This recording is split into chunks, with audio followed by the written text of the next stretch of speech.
السلام علیکم ورحمۃ اللہ وبرکاتہ، نحمدہ ونصلی علی رسولہ الکریم، اما بعد فاعوذ باللہ من الشیطان الرجیم، بسم اللہ الرحمن الرحیم۔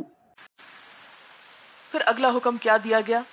وَلَا يُبْدِينَ زِينَتَهُنَّ، اور اپنی زینت ظاہر نہ کریں۔ اب یہ زینت کیا چیز ہے؟ زینت کا اردو ترجمہ آرائش بھی ہو سکتا ہے، آرائش، سجانا بنانا۔ اس کا اطلاق 3 چیزوں پر ہوتا ہے۔ زینت خوبصورتی کو کہتے ہیں نا۔ آپ کو معلوم ہے سورۃ الاعراف میں نے زینت کے لفظ پر کافی ڈیٹیل سے بات کی تھی۔ قل من حرم زینت اللہ التی اخرج لعبادہ والطیبات من الرزق، یاد ہے آپ کو؟ پھر وہ آیت یاد کریں، خذوا زینتکم عند کل مسجد، اختیار کرو اپنی زینت۔ پڑھا تھا نا آپ نے، خذوا زینتکم عند کل مسجد۔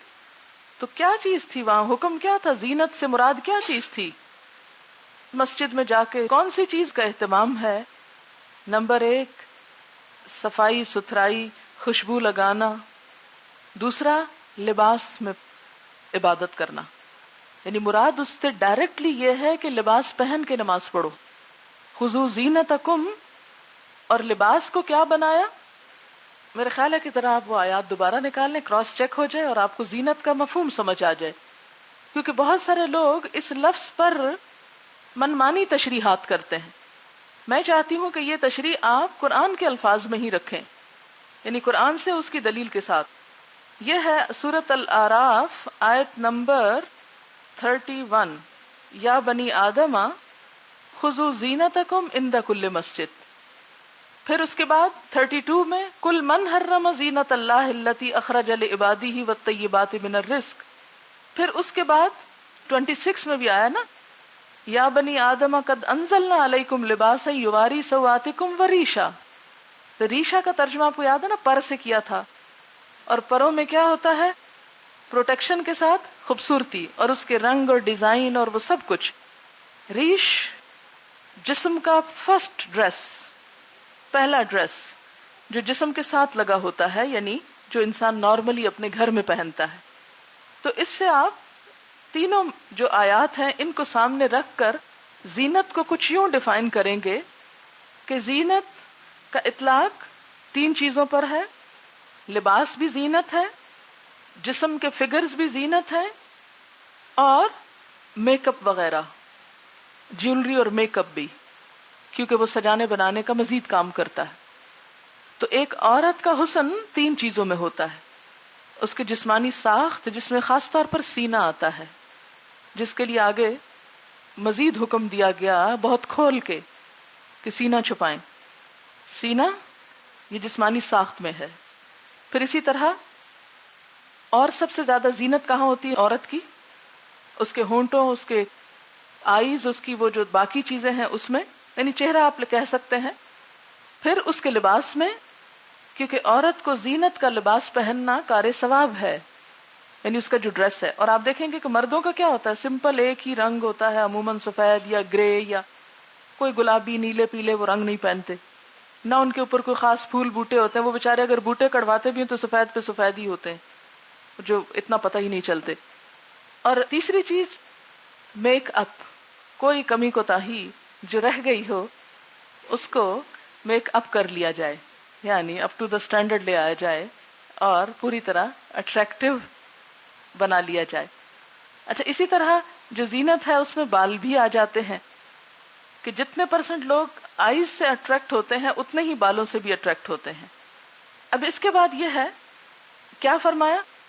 لا یبدین زینتہن الا ما ظہر منہا۔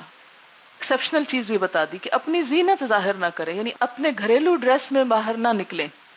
اس کے لیے سورۃ الاحزاب میں کیا آیا؟ اوپر اور چادر ڈال لیں۔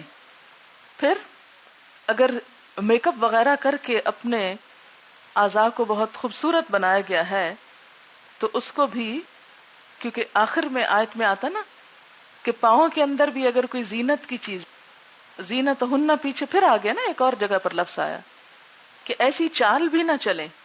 یہ آپ دیکھ رہے ہیں آیت کے آخر میں، ولا یضربن بارجلہن لیعلم ما یخفین من زینتہن. تو ایک زینت اس کی چال کے اندر بھی ہے، یعنی وہ ناز و ادا کی چال یا پاؤں مار مار کے چلنا، جس میں خاص طور پہ پاؤں کس میں مارے جاتے ہیں، کس ایکشن میں؟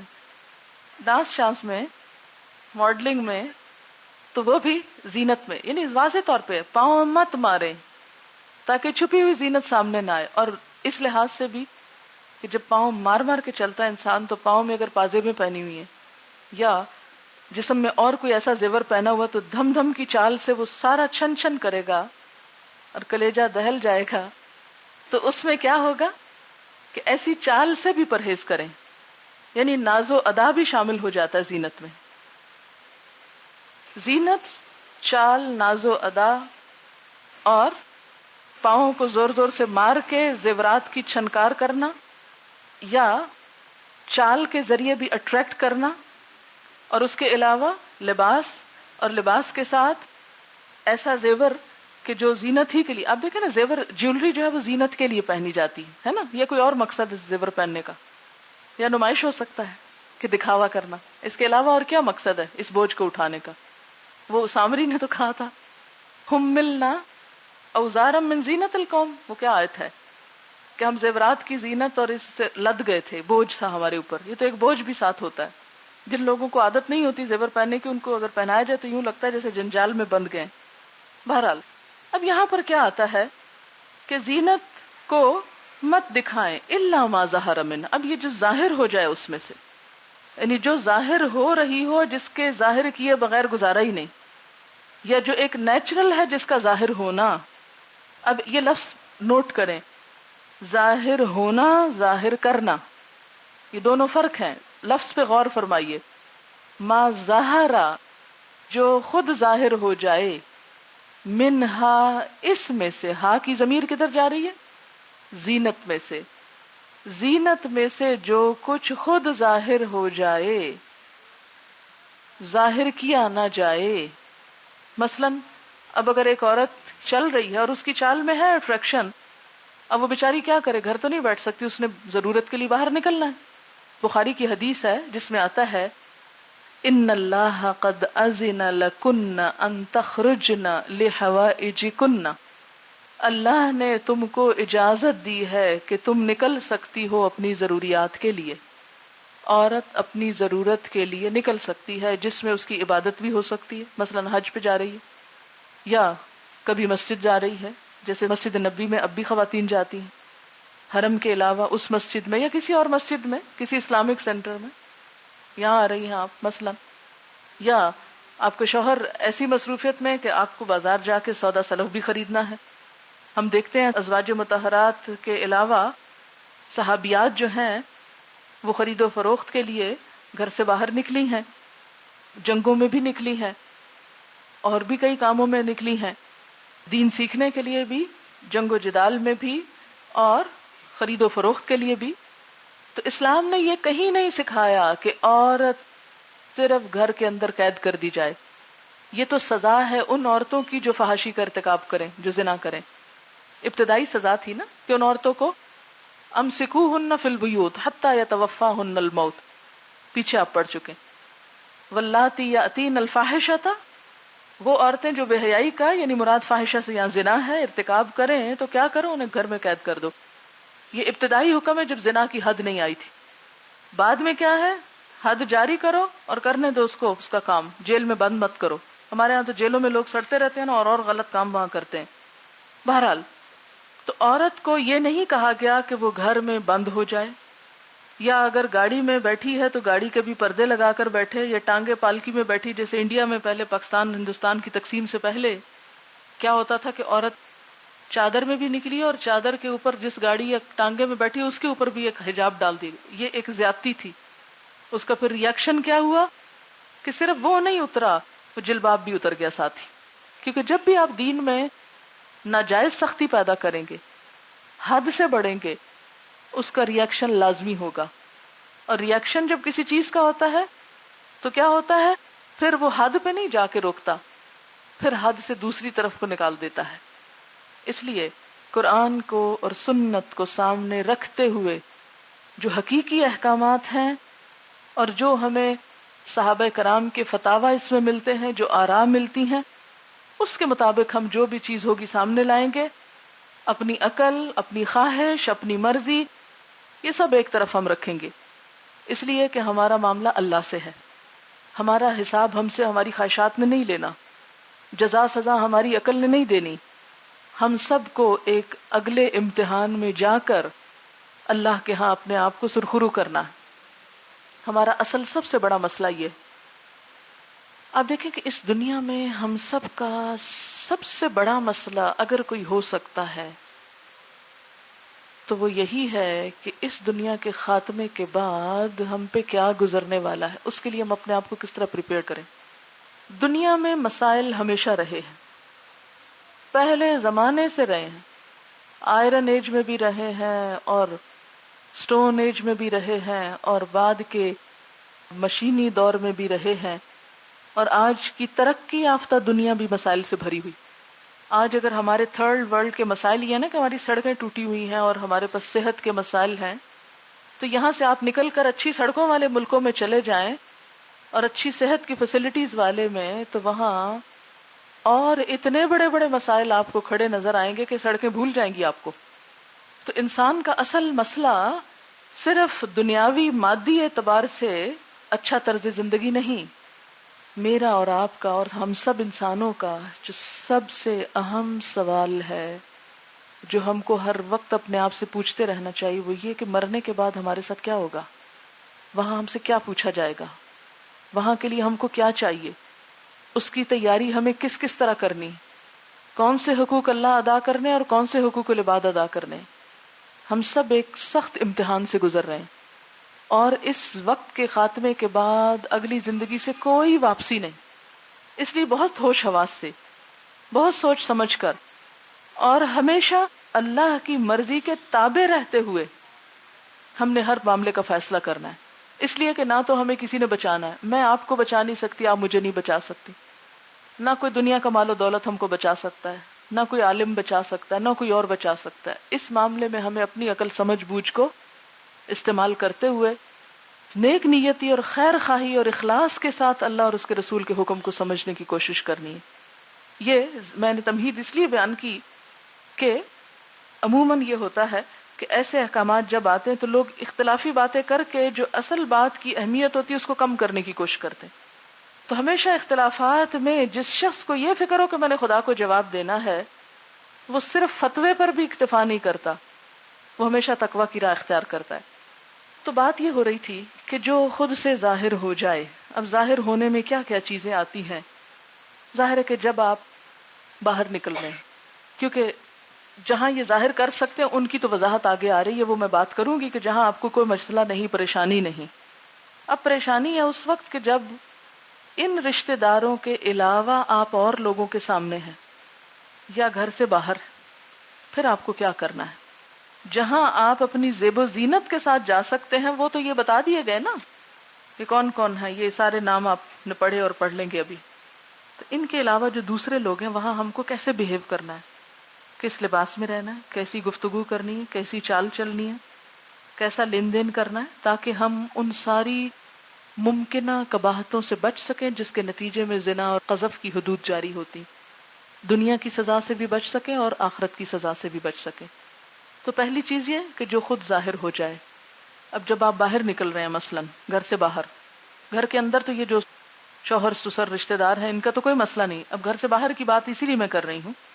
یا گھر کے اندر بھی اگر شوہر سسر اور محرم رشتہ داروں کے علاوہ غیر محرم رشتہ دار آ رہے ہیں تو ان کے ساتھ کیا معاملہ کرنا ہے. یاد رکھیں کہ آپ حجاب اور ستر کی آیات کو سمجھنے کے لیے سب دنیا کے مردوں کو 3 کیٹیگریز میں تقسیم کر لیں.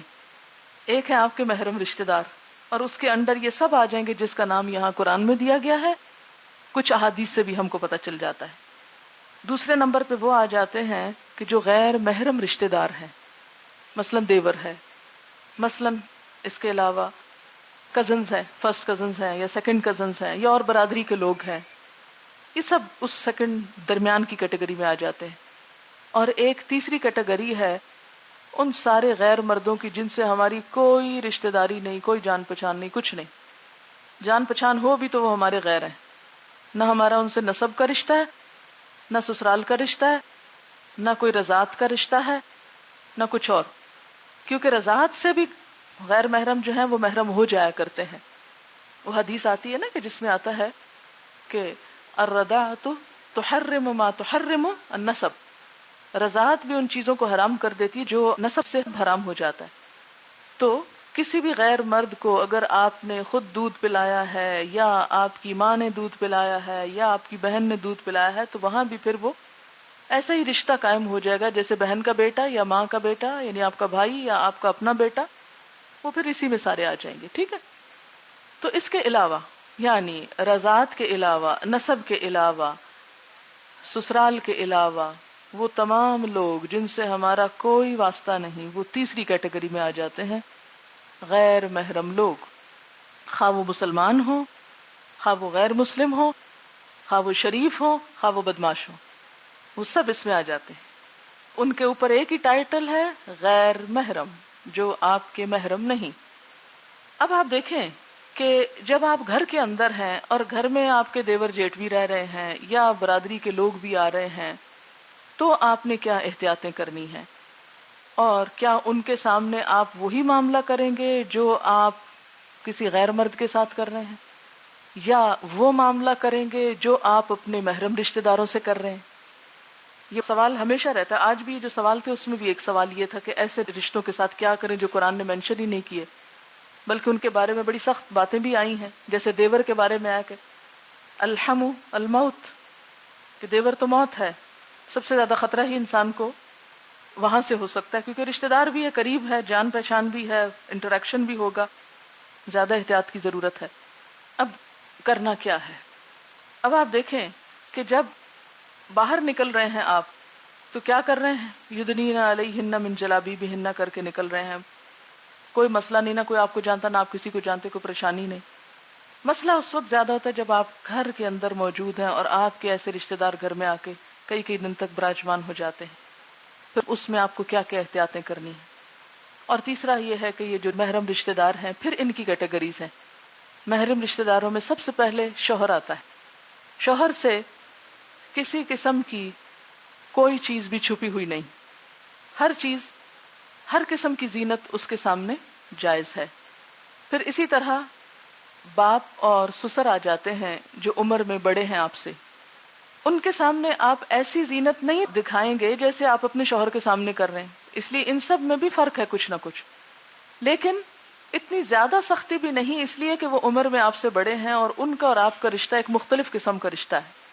لیکن دوسری طرف جو آپ کے اپنے سگے بھائی ہیں، جوان ہیں، یا آپ کے بھانجے ہیں جو جوان ہو چکے ہیں، کیونکہ جو جوان نہیں ہوئے مرد ان سے تو پردہ نہیں نا، کیونکہ طفل کی بات آگے آ گئی، تو پھر ان سے نسبتاً مختلف طرح سے، مثلاً اگر آپ کا باپ کے سامنے یا سسر کے سامنے سر سے دوپٹہ آگے پیچھے ہو گیا ہے، یا بازو تھوڑی اوپر ہے، یا آپ لپسٹک میں بیٹھے ہوئے ہیں، تو کوئی اتنا فرق نہیں پڑتا۔ لیکن اگر آپ کا ینگ بردر آپ سے 1 سال بڑا یا چھوٹا ہے اور اس کی ابھی شادی بھی نہیں ہوئی اور اس کے جذبات مختلف طرح کے ہیں، تو اس کے سامنے آپ بغیر دوپٹے کے، بال کھولے، پورے میک اپ میں گھوم پھر رہے ہیں، تو شیطان وہاں بھی خرابی ڈال سکتا ہے، کیونکہ اس کے جذبات مختلف ہیں آپ کے باپ اور سسر سے۔ یہاں کچھ اور طرح کی احتیاط کی بہرحال ضرورت ہے۔ پھر اسی طرح یہ ہے کہ او ما ملکت ایمانہن، یا یہ بھی ذرا مختلف آ جاتے ہیں، مملوک ہیں، غلام ہیں، غلام جو مرد ہوتا ہے اس سے بھی حجاب اس طرح نہیں ہوتا جیسے باہر کے کسی غیر محرم مرد سے ہوتا ہے، حدیث سے یہ بات پتہ چلتی ہے، وہ آگے میں ابھی مزید وضاحت کروں گی۔ اسی طرح تابعین، زیر دست مرد، آپ کے ایسے نوکر کہ جو عمر کی حد سے، جوانی کی حد سے گزر چکے ہیں، نہ ان کو شادی کا کوئی فکر ہے، نہ ان کو کسی اور چیز سے غرض ہے، نگاہیں جھکا کے آپ سے بات کرتے ہیں، تو ایسے لوگ جو ہیں ان سے بھی ذرا مختلف طرح کی احتیاط ضروری ہے۔ کہ ٹھیک ہے کہ ایک شخص اب خاندانی طور پر آپ کے ساتھ رہ رہا ہے، لیکن اگر آپ تنہائی میں مسلسل اس کے ساتھ بیٹھے اور بہت زیب و زینت، تو ہو سکتا ہے اس کی سوئی ہوئی خواہشیں جاگنا شروع ہو جائیں، تو اپنے بھائیوں یا سسر شوہر کے مقابلے میں ذرا اور احتیاط کی ضرورت ہے۔ اب الطفل الذین لم یظہروا علی عورات النساء، اللہ تعالیٰ کو پتا تھا 1400 سال بعد بچے بھی عورتوں کی چھپی باتوں سے واقف ہونے لگیں گے، اس لیے احتیاط سے رہنا. صرف اتنا نہیں کہا گیا اب الطفل بچے، بلکہ کیا کہا؟ وہ بچے جو عورتوں کی پوشیدہ باتوں سے واقف نہیں. اگر چھوٹے بالکل چھوٹے بچے ہیں تو خاص کسی بھی شخص کے ہیں تو ان کے سامنے اگر دوپٹہ نہیں یا آپ میک اپ میں ہیں یا کچھ، تو چونکہ ان کو پتہ ہی نہیں ابھی ان کے اندر وہ سیکشل اٹریکشن کی فیلنگز آئی ہی نہیں، اس لیے ان کے سامنے بھی ذرا مختلف طرح کا ہو جائے گا معاملہ. اچھا، حدیث سے ماموں اور چچا کا پتہ چلتا ہے. یہاں آپ دیکھیں کہ چچا کا لفظ کوئی نہیں لکھا ہوا، نہ ماموں کا لکھا ہوا ہے، حالانکہ وہ محرم میں آ جاتے ہیں. تو اب اگر آپ حدیث کو نہیں مانتے تو کہاں سے پتہ کریں گے؟ لیکن چچا اور ماموں کے سامنے بھی بالکل اپنے باپ کی طرح نہیں، ذرا تھوڑا احترام اور احتیاط کے ساتھ، کیونکہ ذرا سے رشتہ فرق ہو گیا. باپ تو باپ ہے نا، باپ کا بھائی مختلف چیز ہے، ماں کا بھائی ذرا مختلف ہے. تو اس لیے اس میں معیار ہمیں پھر بہت زیادہ ڈیٹیلز نہیں دی گئی. چند احادیث پڑھ کے آپ خود، آپ کا دل فتویٰ دے گا اور فیصلہ کرے گا. اس معاملے میں آپ کے دل کو مفتی بنایا گیا. اور عورت کو اللہ نے ایک ایسا احساس دیا ہے کہ جہاں کہیں وہ نیگیٹو فیلنگ دیکھتی ہے مردوں کے اندر، اس کی نگاہوں میں، اس کے انداز میں، اس کی گفتگو میں، ہاں وہ نامحرم ہو یا محرم ہو، تو وہاں عورت پہ ذمہ داری اب آ جاتی ہے کہ اپنے آپ کو کر لو پروٹیکٹ، کیونکہ یہ میٹر اللہ نے عورت کے اندر رکھ دیا. آپ دیکھیں کہ ایک حدیث آتی ہے جس کا مفہوم ہے استفت قلبک ولو افتوک، اپنے دل سے فتویٰ لو خواہ لوگ تمہیں فتوے دے دیں. مثلاً اب ایک لڑکی ایسے گھر میں رہ رہی ہے، مثلا اپنی خالہ کے گھر میں رہ رہی ہے یا ماموں کے گھر میں رہ رہی ہے، اور وہ دیکھتی ہے کہ ماموں کی نظریں کچھ ٹھیک نہیں ہیں، تو اب اسلام کی روح سے، فتوے کی روح سے تو ماموں محرم رشتہ دار ہے، یا ایون باپ ہی، کیونکہ بہت سارے کیسز میں باپ بھی ایسے غلط کام کرتے ہیں. معاشرہ جو ایسا ہو گیا، دن رات جو کچھ دیکھا جا رہا ہے، اس نے اتنی ہوس بڑھا دی لوگوں کے اندر کہ اپنے رشتے جو ہیں وہ بھی، جیسے لوگ اپنے رشتوں کے ساتھ قطع تعلق ہی کرتے ہیں، ان کو اذیتیں دیتے ہیں، تو یہ بھی چیز ساتھ ہی آ گئی. تو اس صورت میں اللہ نے خواہ یہاں فتویٰ دے ہی دیا، لیکن ساتھ ہی ہمیں کیا کہا گیا؟ استفت قلبک ولو افتوک، اپنے دل سے بھی پوچھ لیا کرو خواہ کوئی اور تم کو فتویٰ کیوں نہ دے دے. مثلاً آپ کسی سے مفتی سے جا کے پوچھیں کہ میں اپنے ماموں کے ساتھ کیا حدود اور کس لیول پر بات کروں یا کس طرح اس کے ساتھ معاملہ کروں، تو وہ آپ کو بتا دیں گے جی وہ تو آپ کے محرم رشتہ دار ہے، اس کے سامنے آپ اپنی زینت کھول سکتے ہیں. لیکن پتا تو آپ کو ہے نا کہ ماموں کی نظریں کیا ہیں، یا چچا کی کیا ہیں، یا بھائی کی کیا ہیں. تو مجھے یہاں کتنی احتیاط کی ضرورت ہے، کتنا بچنے کی ضرورت ہے، یہ احساس فطری طور پر اللہ نے ہر عورت کے اندر رکھا. لہٰذا جہاں وہ یہ دیکھے خرابی کا اندیشہ، وہیں پر اپنے آپ کو بچانے کی فکر کرے.